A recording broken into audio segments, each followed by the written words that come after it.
नमस्कार दोस्तों, ocean network में आपका स्वागत है। मैं हूं ओमकार चौधरी। गणतंत्र दिवस की आप सभी को बहुत शुभकामनाएं। और मुझे लगता है कि 26 जनवरी की सुबह, जिसको हम पहले राजपथ बोलते थे, आजकल वो कर्तव्य पथ है।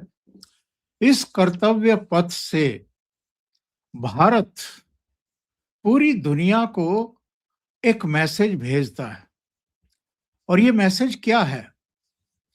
जो हमारी शक्ति है, जो हमारी सैन्य शक्ति है, जो हमारी सांस्कृतिक समृद्धि और जो संस्कृति की खूबसूरती है और जो विविधता में एकता, अलग-अलग प्रदेशों से जो कलाकार पहुँचते हैं, जो लोग पहुँचते हैं, उनके जो वहाँ पर प्रदर्शन होते हैं, हमारे अन्य जो सैन्य बल हैं, अर्धसैनिक बल हैं, पुलिस हैं, उनकी तरफ से जो शक्ति प्रदर्शन होता है, एक तरीके से उनके कौशल का जो भी वहां पर, तो उसका एक मैसेज जाता है पूरी दुनिया को। प्रधानमंत्री नरेंद्र मोदी आमतौर पर गणतंत्र दिवस के अवसर पर कोई संबोधन नहीं करते हैं। राष्ट्रपति पूर्व संध्या पर करते हैं और उसमें आमतौर पर उस समय की जो तात्कालिक सामयिक विषय होते हैं उनको वो अपने उद्बोधन में शामिल करती हैं। लेकिन प्रधानमंत्री नरेंद्र मोदी की इस मेधा के, इस सुलझे हुएपन के हम ही कायल नहीं हैं, बल्कि अब तो पूरी दुनिया लोहा मानती है कि एक्चुअल में जो वो कहना चाहते हैं वो खुद ना कह करके अगर वैसा दूसरे कहें, और दूसरे भी कौन? यूरोपियन यूनियन की, यूरोपियन कमीशन की जो चेयरमैन आई हुई हैं, उर्सुला, उन्होंने एक ट्वीट किया, क्योंकि वो और काउंसिल के जो प्रेसिडेंट हैं कोस्टा साहब, ये दोनों 26 जनवरी के गणतंत्र दिवस समारोह के मुख्य अतिथि बनाए गए थे। और आपको, हमें सबको पता है कि कल यानी 27 जनवरी को एक एफटीए साइन होने वाला है यूरोपियन यूनियन के साथ। यूरोपियन यूनियन जब हम कहते हैं तो यूरोप के 27 देशों की एक छतरी है, उस छतरी के नीचे वो देश काम करते हैं। इसमें यूरोप के केवल 3 देश नहीं हैं। यूके तो अभी फिलहाल निकला है कुछ ही समय पहले, 1.5-2 साल पहले। नॉर्वे और स्विट्जरलैंड और इस छतरी के नीचे नहीं है, लेकिन उन दो तीनों के साथ भी हमारे ट्रेड एग्रीमेंट हो चुके हैं ऑलरेडी, और अब यूरोपियन यूनियन से हो रहे हैं। और इसको जितने ट्रेड डील हुई हैं अब तक, ये 19 देशों के साथ हो चुकी है, उस सब की मदर कहा जा रहा है, मदर ऑफ डील्स। और ऐसे में उर्सुला इस कार्यक्रम में शामिल होने के बाद, भारत की ताकत को देखने के बाद उन्होंने जो प्रतिक्रिया व्यक्त की है वो मैं आपको शो करता हूं। उन्होंने कहा, it is the honour of lifetime to be chief guest at the Republic Day celebrations. A successful India makes the world more stable, prosperous and secure। ये जो सेंटेंस है उनका, एंड वी ऑल बेनिफिट, यानी एक समृद्ध भारत, अस्थाई विश्व, खुशहाल विश्व और सुरक्षित विश्व के लिए एक नींव है, एक तरीके से एक महत्वपूर्ण देश है। ये अगर उर्सुला कह रही हैं, और इसके साथ उन्होंने एक वीडियो भी संलग्न किया जिसमें वो राष्ट्रपति के साथ, वो और मिस्टर कोस्टा दोनों बग्गी में बैठ करके कर्तव्य पथ के लिए रवाना होने वाले हैं। उसमें उन्होंने ये किया। तो जो प्रधानमंत्री नरेंद्र मोदी ने नहीं कहा, वो यूरोपियन कमीशन की चेयरमैन ने कहा, पूरी दुनिया को सुनाया। ये है नरेंद्र मोदी। मेरे साथ जुड़ गए हैं वीरेंद्र नाथ भट्ट साहब। भट्ट साहब, बहुत स्वागत है। गणतंत्र दिवस की बहुत शुभकामनाएं आपको भी। आपको भी शुभकामनाएं। भट्ट साहब, जो कर्तव्य पथ पर हुआ उसके बारे में मैं बताऊंगा आगे चलकर क्या क्या देखा इस देश ने, लेकिन सबसे पहली टिप्पणी उर्सुला के इस ट्वीट की। देखिए, ये तो बयान ये आज की ये बहुत लंबी यात्रा के बाद निकला हुआ बयान है। 2007 से 2013 के बीच में यूरोपियन यूनियन से बातचीत भारत की ओर से कोशिश की जा रही थी, लेकिन उसके बाद यूरोपियन यूनियन ने कोई बहुत दिलचस्पी नहीं दिखाई।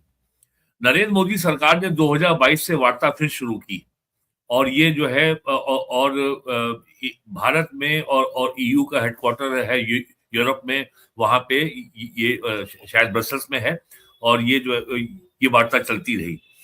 डोनाल्ड ट्रंप के आने के बाद जिस तरीके से डोनाल्ड ट्रंप ने सबको धमकाना शुरू किया एक तरफा तरीके से, और टैरिफ लगा दूंगा, और रोज जो है कभी कनाडा को गाली देना है, कभी ब्रिटेन को देना है, कभी ग्रीनलैंड को देना है, कभी डेनमार्क को देना है, इंडिया के बारे में 50 बार बोल देना है कि हमने जो है आपका भारत से सीज फायर कराया।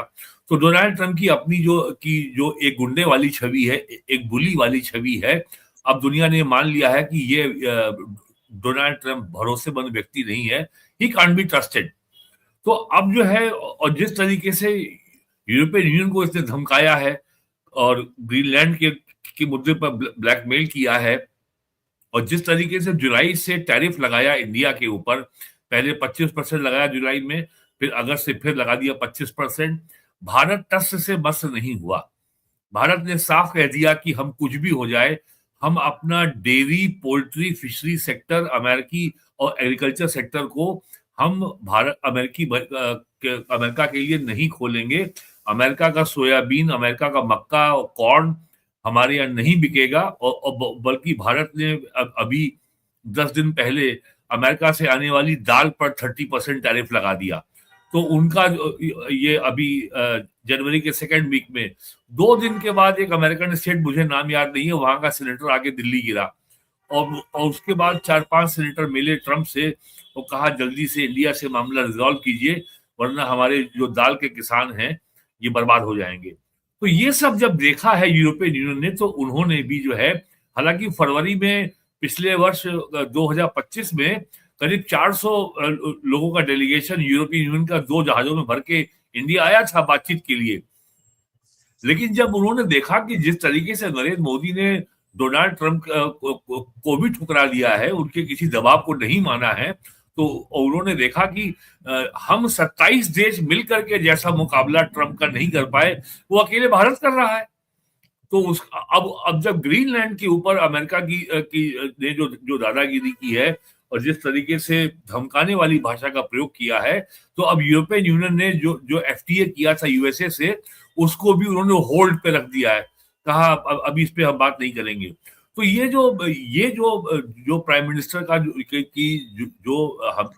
जो उनका धैर्य है, और जो असली चीज है कि दुनिया में जो जो जो कनाडा के प्राइम मिनिस्टर ने कहा, you are either at the table or you are part of the menu. यानी अगर आपके पास खड़े होने की क्षमता नहीं है, तो फिर आप जो है, तो फिर आप भोजन पदार्थ का तो टेबल में जो डाइनिंग टेबल का हिस्सा बनेंगे आप, वहीं पे फिर लोग आपको खा जाएंगे। तो भारत ने ये दिखा दिया है कि we are no pushover, आप हमें जो चाहे धकिया नहीं सकते। हम अपनी, अमेरिका का दबाव है कि इंडिया अपनी स्ट्रेटेजिक ऑटोनॉमी छोड़े, वो रूस का तेल खरीदना बंद करे, रूस से मिलिट्री इक्विपमेंट, आर्म्स एम्युनिशन खरीदना बंद करे, हमारा सामान ले। भारत ने कहा कि आपका जो F-35 जेट फाइटर है वो टीन का डब्बा है, हमारे पास रफाल है, हमारी बातचीत एडवांस स्टेज में है रशिया से टू बाई Su-57, वो बेहतर है और वो बेहतर मशीन है, और कॉस्ट में बहुत कम्पिटिटिव है। अमेरिका का दबाव था कि आप रशिया से SU-400 मिसाइल डिफेंस सिस्टम मत खरीदिए, वरना हम आपके ऊपर सैंक्शन लगाएंगे। अमेरिका में कानून है काटसा, countering the American adversary through sanctions act, Bharat ने कहा लगा दीजिए। ट्रंप ने उसको वेवर दिया, बाद में जियो बाइडेन ने भी दिया। तो जिस तरीके से भारत के प्रधानमंत्री stood his ground, formally stood on the ground, कि जो भारत का हित है उससे समझौता, कॉम्प्रोमाइज नहीं होगा, ये पिछले 12 साल में दुनिया को संदेश चला गया है। इसके चलते आज स्थिति ये आ गई है कि दुनिया की प्राइम मिनिस्टर मोदी अकेले ऐसे आदमी हैं कि वो दुनिया के हर प्रेसिडेंट, प्राइम मिनिस्टर से बात कर सकते हैं। अभी यूएई के प्रेसिडेंट आए 1.5 घंटे के लिए, क्यों आए थे? उनको मालूम है कि मोदी जो है सऊदी अरब के प्रिंस मोहम्मद बिन सलमान से बात कर सकते हैं। प्राइम मिनिस्टर मोदी ईरान के प्रेसिडेंट पेजेस्कियान से बात कर सकते हैं आधे घंटे के अंदर। प्राइम मिनिस्टर इजराइल के प्राइम मिनिस्टर बेंजामिन नेतन्याहू से बात कर सकते हैं। मोदी कतर के प्रेसिडेंट से बात कर सकते हैं, डोनाल्ड ट्रंप से बात कर सकते हैं, और व्लादिमीर पुतिन से बात कर सकते हैं, चाइना के प्रेसिडेंट जी जिनपिंग से बात कर सकते हैं। यानी ये एक ऐसा देश है, ये एक ऐसा नेता है जो दुनिया में जिसके हर एक से बेहतर संबंध है। और यूएई और सऊदी अरब के बीच में जो तनाव है, अब उसके लिए वो केवल इसी के लिए इंडिया आए थे और हमसे ले गए मिसाइल डिफेंस सिस्टम। तो ये सब जो इंडिया का जो ग्लोबल हेफ्ट है, जो इंडिया ने अपनी जो जिस तरीके से अपनी सभ्यता से जो हमें आइडेंटिटी मिली है, जो अपनी सिविलाइजेशन आइडेंटिटी को इंडिया ने असर्ट किया है, और जिस तरीके से इंटरनेशनल ग्लोबल सीन में एक टफ नेगोशिएटर, एक टफ बार्गेनर की जो छवि बनाई है कि भारत अपने राष्ट्रीय हित से समझौता नहीं करेगा। अमेरिका, यूरोप कितना भी दबाव डाले, पिछले 4 साल से भारत ने रशिया से क्रूड ऑयल खरीदना बंद नहीं किया। भारत ने रशिया से फर्टिलाइजर खरीदना बंद नहीं किया। अभी दिसंबर में जब पुतिन आए थे तो 9 लाख टन फर्टिलाइजर प्रोडक्शन के नए प्लांट में इंडियन कंपनीज रशिया में इन्वेस्टमेंट करने जा रही हैं, ताकि इंडिया की फर्टिलाइजर सप्लाई चेन एंश्योर हो सके, कभी भी भारत के किसानों को यूरिया की कमी का सामना न करना पड़े। ये हमने किया, आप करते रहिए। और यूरोप ने रशिया का $300 बिलियन के एसेट फ्रीज कर दिए थे, और $150 बिलियन के जो एसेट जर्मनी, ब्रिटेन, फ्रांस की कंपनियों के थे रशिया में, वो रूस ने नेशनलाइज करके चाइना की कंपनियों को डिस्काउंट पे बेच दिए। आज यूरोपियन रो रहे हैं कि हमने जो है यूक्रेन की वॉर में बिलियंस ऑफ डॉलर इन्वेस्ट किया और हमारे यहाँ महंगाई बढ़ी, हमारी गैस महंगी हो गई, हमारी बिजली महंगी हो गई, हमारे यहाँ इन्फ्लेशन हो गया, महंगाई बढ़ गई, बेरोजगारी बढ़ गई, और हमको मिला क्या? आज ट्रंप बोल रहा है कि आज ट्रंप कह रहा है कि जो पुतिन चाहते हैं उसी शर्तों में जेलेंस्की जो है यूक्रेन के राष्ट्रपति समझौता कर लें। लेकिन मोदी एक ऐसे व्यक्ति हैं जो पुतिन से भी बात कर सकते हैं, जेलेंस्की से भी बात कर सकते हैं, और जेलेंस्की भी कहता है कि पीएम मोदी ही जो है रशिया और यूक्रेन वॉर में सीज फायर करवा सकते हैं।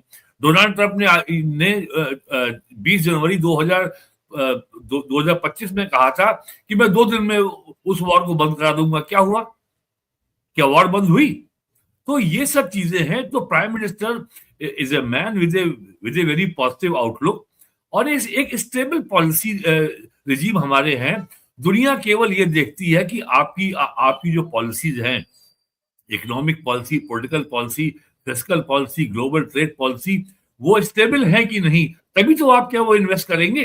तो ये सब चीजें हैं, और इन सब चीजों से और अगर ये सब नहीं होता तो यूरोपियन यूनियन से ये एफटीए इतनी आसानी से डील फाइनल होने वाली नहीं थी। बिल्कुल सही बात आप कह रहे हैं वीरेंद्र जी। इसकी थीम रखी गई थी वंदे मातरम, क्योंकि 150 वर्ष पूरे हो रहे हैं, और वंदे मातरम में भी खास तौर से जो कांग्रेस रिजीम में या उससे पहले गांधी जी के समय ही नेहरू की पहल पर जो हिस्से निकाले गए थे, आनंद मठ में जो विस्तारित वंदे मातरम शामिल किया गया था, उसको निकाल दिया गया था, और केवल 2 अंतरे उसमें रखे गए। आज कर्तव्य पथ पर देश और विदेश ने देखा कि मोदी सरकार ने उनको भी एक प्रदर्शनी का हिस्सा बनाया जो निकाले गए थे। इस मानसिकता पर क्या कहेंगे, जो एक्चुअल में बाद में जाकर के विभाजन की नींव बनी एक तरीके से, और वो आज तक ब्लैकमेल करते हैं इन चीजों को लेकर के। हम वंदे मातरम नहीं गाएंगे, कई बार तो ये भी होता है कि हम भारत माता की जय नहीं बोलेंगे। तो ये जो अलगाववाद है, ये जो भारत को कमजोर करने वाली अतीत की जो कड़ियां हैं, जो फैसले हैं, एक तरीके से ये आईना भी मोदी सरकार ने दिखाया है वंदे मातरम को इसमें थीम बना करके। देखिए, अगर कांग्रेस की अगर इतनी समझौतावादी नीतियां नहीं होती, समझौतावादी अगर उसका अगर दृष्टिकोण नहीं होता, तो भारत का शायद ऐसा विभाजन नहीं होता। कांग्रेस ने हमेशा जो है समझौतावादी नीति अपनाई है, चाहे वो अंग्रेज हो, चाहे मुसलमान हो, चाहे ईसाई हो, चाहे क्रिश्चियन हो, या या जिहादी हो।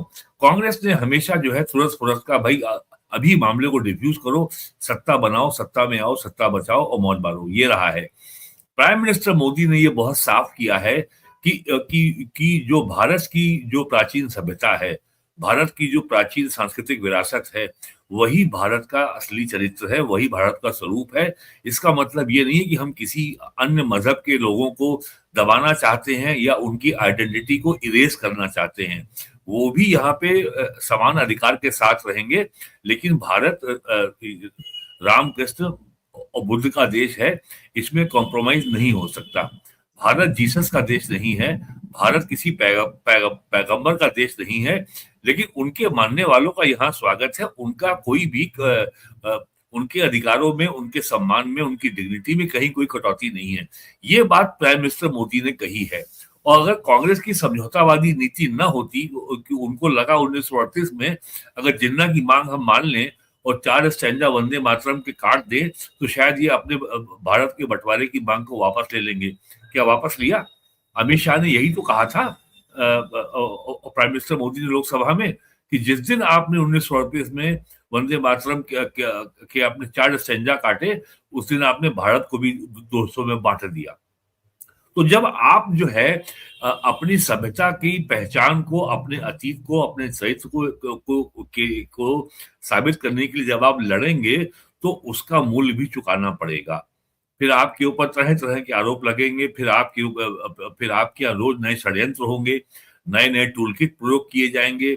दिल्ली हरियाणा बॉर्डर पे 1 साल जो धरना चलेगा, कभी शाहीन बाग पे चलेगा, कभी मणिपुर में हिंसा होगी, और कभी एक पार्टी ऐसी आ जाएगी जो पंजाब पे कब्जा कर लेगी, और वो जम करके जो है लोगों को ईसाई बना रहे हैं आजकल।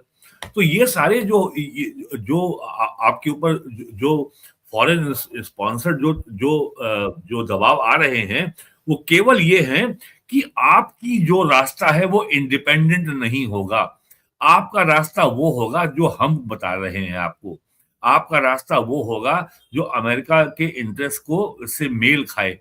आपका रास्ता ऐसा नहीं होना चाहिए कि वो अमेरिका के हितों से उसका टकराव हो, या उसके हितों की पूर्ति ना हो। अब आप जो है F-35 न खरीद करके आप रफाल खरीद रहे हैं, आप रशिया से क्रूड ऑयल ले रहे हैं, इससे हमारा नुकसान हो रहा है। अरे भाई, आपके नुकसान के लिए हम थोड़ी खड़े हैं। हम तो केवल हमारी जो दायित्व है, जो हमारी जिम्मेदारी है, जिस काम के लिए भारत की जनता ने हमको वोट देके नेता बनाया है, देश का प्रधानमंत्री बनाया है, तो जनता के हितों को देखना हमारा मुख्य उद्देश्य है, ना कि अमेरिका का। तो ये सब चीजें हैं जो अब लोगों के सामने है, और यही एक कारण है।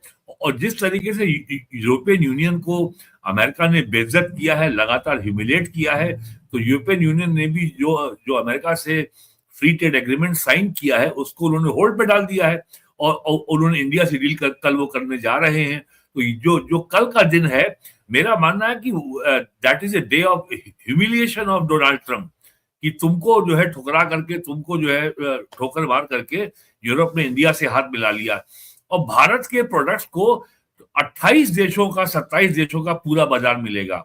और यूरोपियन यूनियन के 27 देशों का जो टोटल जीडीपी है दैट इज अराउंड $18 ट्रिलियन।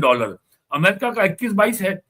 तो वो भारत के लिए बहुत बड़ा जो है इससे संभावनाएं खुलेगी। और साथ ही यूरोपीय कंपनियां दुनिया में ऐसे बाजार तलाश रही हैं जहां वो अपना सरप्लस कैपिटल इन्वेस्ट कर सके। इंडिया से बेहतर मार्केट कौन मिलेगा? इंडिया सुपर पावर इसलिए नहीं कि हमारे पास न्यूक्लियर बॉम्ब है या हमारे पास बहुत मिसाइल हैं। इंडिया सुपर पावर इसलिए है कि इंडिया लगातार एक्सपैंड होता हुआ मार्केट है। इंडिया के पास 140 करोड़ की आबादी है। इंडिया के पास कंज्यूमर है। इंडिया के पास उपभोक्ता है। इंडिया के पास बर्थ रेट है ओवर 2%। पूरे यूरोप में बर्थ रेट नेगेटिव में आ गई है। अभी अभी डोनाल्ड ट्रंप ने कहा कि यूरोपीय जो नेटो कंट्रीज हैं यूरोप के, वो अपने देश में डिफेंस का एक्सपेंडिचर बढ़ाएं, अपनी सेना का आकार बढ़ाएं। तो ब्रिटेन का chief of the army staff कह रहा है इस साल हम जो है we will add 250 new soldiers, और अगले 5 साल में हम 1000 और जोड़ लेंगे। अरे भारत अगर चाहे तो एक साल में 10 लाख जोड़ सकता है। तो ये हमारी ताकत है। इंडिया इंडिया के पास कंजम्पशन का मार्केट है। India is a fastest growing consumption market, consumer market. इसलिए इंडिया पावर है। इंडिया इसलिए पावर नहीं कि हमारे पास न्यूक्लियर बॉम्ब है या हम स्पेस पावर हैं या हम सैटेलाइट पावर हैं या हमारे पास 40 स्क्वाड्रन फाइटर जेट एयरक्राफ्ट हैं। ये बात ईयू को मालूम है और ईयू के पास पैसा है, लेकिन उनके पास मार्केट नहीं है। उनके पास कंजम्पशन के लिए पॉपुलेशन नहीं है। जापान की आबादी जो है आपके नेगेटिव में आ गई है, कोरिया के नेगेटिव में आ गई है। चाइना की आबादी के बारे में ये अब साफ हो गया है कि उसकी आबादी मुश्किल से 60-70 करोड़ के बीच में आ गई है। 100 करोड़ तो बिल्कुल नहीं है। इसलिए जो है इंडिया एनएबल पोजीशन में है। और सबसे बड़ी बात यह है कि वास्तविक डेमोक्रेसी दुनिया में अगर कहीं है तो भारत में है। और यूरोप की डेमोक्रेसी अगर आपको समझना हो तो वो लोग जाके 2 महीने लंदन में रहे, उनको मालूम पड़ जाएगा कि वहां डेमोक्रेसी क्या है। जितनी आजादी, जितनी छूट भारत के प्रधानमंत्री को गाली देने की है, क्या दुनिया में कहीं है? बिल्कुल सही कह रहे हैं आप। और वंदे मातरम के अलावा एक शक्ति प्रदर्शन, ऑपरेशन सिंदूर तो सबको याद है और दुनिया को याद हो गया। अब तो हमारी ब्रह्मोस सबको याद है, लेकिन जो कर्तव्य पथ था वहां तो आपको आकाश मिसाइल से लेकर के और ब्रह्मोस तक और तमाम दूसरे अस्त्र शस्त्र दिखाई पड़ रहे थे। सबने देखा उनको। और आकाश पर आपको राफेल से लेकर के सुखोई तक और एडवांस हेलीकॉप्टर से लेकर के हमारी जो सैन्य शक्ति है वो दिखाई दे रही थी। एक तरीके से भट्ट साहब, ऑपरेशन सिंदूर और भारत की ताकत ये भी याद दिलाई गई कर्तव्य पथ पर। देखिए, ये एक ऐसा अवसर होता है जब भारत के सामने ये अवसर होता है कि हम दुनिया को दिखा सके कि हमारी शक्ति क्या है, हम क्या कर सकते हैं। और सबसे बड़ी बात यह है कि ये जो हमारी शक्ति है ये हमारी स्वयं की अर्जित की हुई है। स्वयं के अर्जित किए हुए पैसे से हमने ये सब बनाई है। और ब्रह्मोस हमारे देश में डीआरडीओ ने बनाई है। आकाश जो है डीआरडीओ ने बनाई है। पिनाका डीआरडीओ ने बनाई है। आकाश तीर डीआरडीओ ने बनाई है। ये सब हमारी अपनी चीज है। भारत में इंदिरा गांधी के समय से ही जो कम्युनिस्ट पार्टियां थी वो हमेशा से रिपब्लिक डे परेड को लेकर के बड़ी नाक भौं सिकोड़ती थी। वो कहती थी इसका क्या, उनका कहना है इसकी जरूरत क्या है, बिना कारण इसमें जो है बहुत बड़ा एक्सपेंडिचर होता है पब्लिक मनी का। तो they were never in favour of such parade. और वैसे भी वामपंथी जो विचारधारा है उसमें राष्ट्र का कोई स्थान ही नहीं है। They hate the nation state. ये उनकी विचारधारा आज भी है। तो प्राइम मिनिस्टर ने जिस तरीके से रिपब्लिक डे की परेड के अवसर को दुनिया को अपनी शक्ति दिखाने के लिए और अपनी सिविलाइजेशनल आइडेंटिटी की इमेज को असर्ट करने के लिए जिस तरीके से फोकस तरीके से ये परेड अब हो रही है, और अब तो जो है सोशल मीडिया का जमाना है, अब तो डिजिटल इंडिया का जमाना है। सेकंड्स में पूरी दुनिया में ऑडियो, वीडियो और फोटो पहुंचती हैं, तो दुनिया ने इसको देखा है। और आज जिस तरीके से का स्यापा पाकिस्तान के टीवी चैनलों में हो रहा है, वो देखिए कि आज वो क्या कह रहे हैं कि इंडिया हमसे 100 साल आगे निकल गया। इंडिया 100 साल आगे निकल गया है, लेकिन हमारा ये सारा जो कुछ भी हमने जो अपनी शक्ति अर्जित की है, ये किसी भी देश के ऊपर चढ़ दौड़ने के लिए नहीं है। भारत की नीति विस्तारवादी नहीं है। पाकिस्तान को हमसे डरना चाहिए, क्योंकि वो पिछले 70 साल से भारत में सीमा पार से आतंकवाद को प्रायोजित कर रहा है। तो पाकिस्तान को डरना चाहिए हमसे कि भाई देखिए, हमने ऑपरेशन सिंदूर में आपको बता दिया कि हम आपके संग क्या कर सकते हैं 2 दिन के अंदर, और आपने क्या कर लिया। आपके 11 एयरबेस हमने बर्बाद कर दिए। आपके और पाकिस्तान की आर्मी तो हमसे नहीं पूछ रही है कि हमारे कितने रफाल गिरे। कांग्रेस पूछ रही है भारतीय वायुसेना से और भारत के डिफेंस मिनिस्टर से, प्राइम मिनिस्टर मोदी से, कि आपके कितने रफाल गिरे। और उसके बाद राहुल गांधी के इन्हीं बयानों को पाकिस्तान का मीडिया अपनी खास खबर, अपनी सुर्खी बनाता है, अपनी बड़ी खबर बनाता है। ये सब हो रहा है। तो ठीक है, आप तो, और पीएम ने एक बात ये दिखा दी है, अपोजिशन अपना काम कर रहा है, भारत सरकार अपना काम कर रही है। अब भारत सरकार के पास ये उल जलूल जो आरोप लगाते हैं पिछले 12 साल से कांग्रेस के लोग, उसका जवाब देना काम कांग्रेस का, वो सरकार का नहीं है। सरकार अपना काम कर रही है। सरकार क्या कर रही है वो सामने है। पिछले मोदी सरकार 1 फरवरी को अपना 13वां बजट लोकसभा में प्रेजेंट करने जा रही है। 12 साल पूरे हो रहे हैं। 12 साल में कांग्रेस एक मुद्दा ऐसा नहीं ढूंढ पाई जिसको लेकर के वो नरेंद्र मोदी गवर्नमेंट को कटघरे में खड़ा कर सके, या उनकी सत्यनिष्ठा, उनकी इंटीग्रिटी पे कोई प्रश्न खड़ा कर सके। कभी चौकीदार चोर है, कभी रफाल चोर है, तो कभी वोट चोरी है। यही मुद्दा वो उठाते रहते हैं। और कभी अडानी है, कभी अंबानी है। एक ऐसा मुद्दा बताइए, एक ऐसा पॉलिसी डिसीजन बताइए नरेंद्र मोदी गवर्नमेंट का, जिसने भारत सरकार के आर्थिक, राजनीतिक, सामरिक किसी हितों को हानि पहुंचाई हो। एक मुद्दा बताइए। केवल मैं एक फिगर आपको दे रहा हूं, 2014 में भारत में म्यूचुअल फंड्स के पास जो एसेट अंडर मैनेजमेंट था, वो 14 लाख करोड़ था। आज वो 89 लाख करोड़ है, 89 लाख करोड़ है। और 2026 के अंत तक ये 100 लाख करोड़ क्रॉस कर जाएगा। ये पैसा अडानी अंबानी का नहीं है, ये पैसा आम आदमी का है, जो एसआईपी में सिस्टमिक इन्वेस्टमेंट प्लान में 1000 रुपए, 500 रुपए, 2000 रुपए, 5000 रुपए जो हर महीने जो लोग इन्वेस्ट कर रहे हैं, ऐसे लोगों की संख्या लगभग 10 करोड़ है। ये कहां से आया पैसा? अगर देश का विकास नहीं हुआ, अगर लोगों की आय नहीं बढ़ी और लोगों की बचत नहीं बढ़ी, तो ये पैसा कहां से आया एयूएम में, म्यूचुअल फंड में? तो यानी ये रोबस्ट चीजें हैं जो सरकार की परफॉर्मेंस का स्वयं सबूत दे रही हैं। 9 साल में भारत सरकार ने देश भर के लोगों के खाते में जो सीधा पैसा भेजा है, डायरेक्ट बेनिफिट ट्रांसफर, वो 48 लाख करोड़ रुपया है। 4 लाख करोड़ रुपया तो केवल गया है किसानों के खाते में, पीएम किसान सम्मान योजना में। तो ये कहां से गया है? ये 2 लाख करोड़ रुपए साल में जा रहा है यूरिया की सब्सिडी के लिए, 2.25 लाख करोड़ रुपए साल में जा रहा है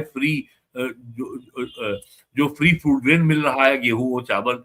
तो ये सब जो आ रहा है, अगर सरकार ने कुछ इकोनॉमी का विस्तार नहीं किया और सरकार की टैक्स अगर विस्तार नहीं हुआ है, तो टैक्स की आय कैसे बढ़ी है? और टैक्स की आय और उसी टैक्स से होने वाली आय से इन्हीं योजनाओं को सरकार फाइनेंस करती है। तो ये जब आम जनता ही सरकार के लिए सबसे बड़ी सर्टिफिकेट हो जाती है, तो विपक्ष के पास सिवाय गाली देने के क्या बचता है? अभी उन्होंने नवंबर में जी राम जी के ऊपर रैली की, साहब आपने मनरेगा समाप्त कर दिया। अब उनकी राजस्थान की एक महिला नेता कह रही थी कि मोदी तेरी कब्र खुदेगी। तो वो महिला इतनी अभिभूत थी कि वो कह रही थी कि मेरा फोटो हर टीवी चैनल पे आ रहा है। अब उसको ये समझ ही नहीं आ रहा है कि वो जयपुर की महिला कांग्रेस की नेता है। अब उसको समझ ही में नहीं आ रहा है कि प्राइम मिनिस्टर के बारे में इतनी अभद्र भाषा में बात करना भी एक संज्ञेय अपराध है। और कांग्रेस के किसी नेता ने उसके लिए खेद प्रकट नहीं किया। तो आपकी राजनीति केवल गाली देने तक सीमित रह गई है। और ये बात भी देखी है ईयू ने। और ये बात बता दूं कि ये जो कल एफटीए साइन होने जा रहा है, इसका मतलब ये नहीं है कि ये तुरंत फोर्स में आ जाएगी।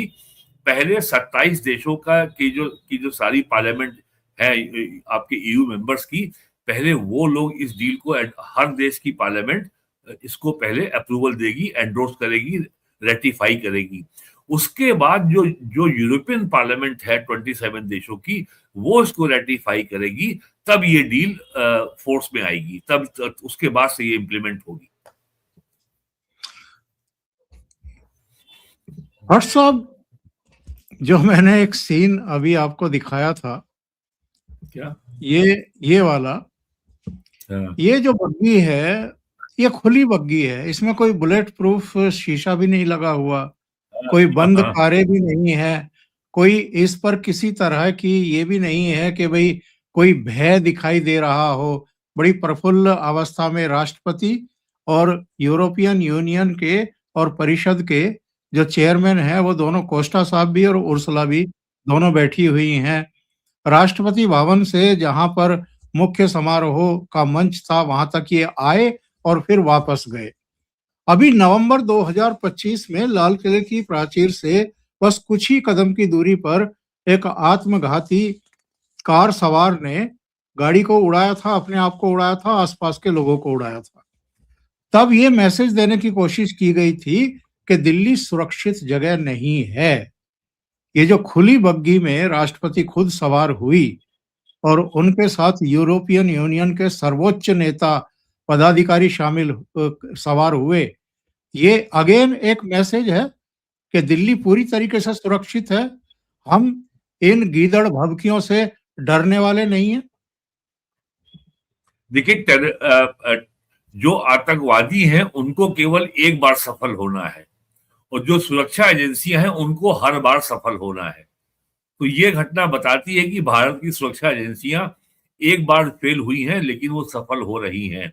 और वो टेरर इंसिडेंट का केवल एक ही उद्देश्य होता है कि भारत में आने वाले इन्वेस्टर्स के विश्वास को डगाओ, उनका विश्वास डगमगाओ। आपको याद होगा जब शाहीन बाग को लेकर के पूरे देश में 2019 और जनवरी 20 में आंदोलन चल रहे थे, तो एक मौलाना कह रहा था कि जब हम बड़े बड़े शहरों में सड़कें रोकते हैं और हम जो है एयरपोर्ट में फ्लाइट का टेक ऑफ लैंडिंग रोकते हैं, तो दुनिया में मैसेज जाता है कि भारत में सब कुछ ठीक नहीं है और यहाँ पे इन्वेस्टर आने से घबराता है। तो ये जो आज परेड हुई है, ये लाल किले की घटना के 2 महीने के बाद, तो it's a very loud and clear message कि इंडिया में इस तरह की घटनाएं होती हैं, लेकिन भारत सरकार डिगने वाली नहीं है, और ना ही जो भारत में विदेशी इन्वेस्टर आना चाहते हैं उनके लिए भी कोई से समस्या नहीं होने वाली।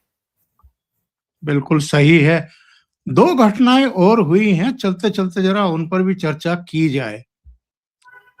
बीजेपी के जो घोर विरोधी रहे हैं वी.एस. अच्युतानंदन, केरल के पूर्व मुख्यमंत्री, उनको पद्म विभूषण, और जो भारतीय जनता पार्टी के खिलाफ ताल ठोकते रहे शिबू सोरेन, उनको पद्म भूषण, ये मोदी ही कर सकते हैं। सर देखिए, कर्पूरी ठाकुर, चौधरी चरण सिंह और मुलायम सिंह यादव, ये क्या बीजेपी के मेंबर थे क्या कभी?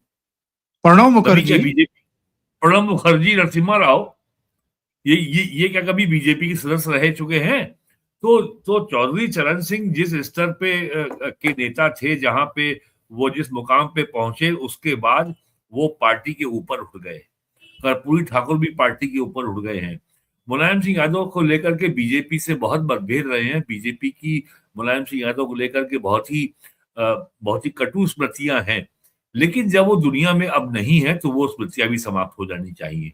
तो समाज में भारत जैसे देश को अगर आगे बढ़ना है, तो वो राजनीति का मार्ग केवल समावेशी ही हो सकता है, इंक्लूसिव ही हो सकता है। वो पीडीए नहीं हो सकता।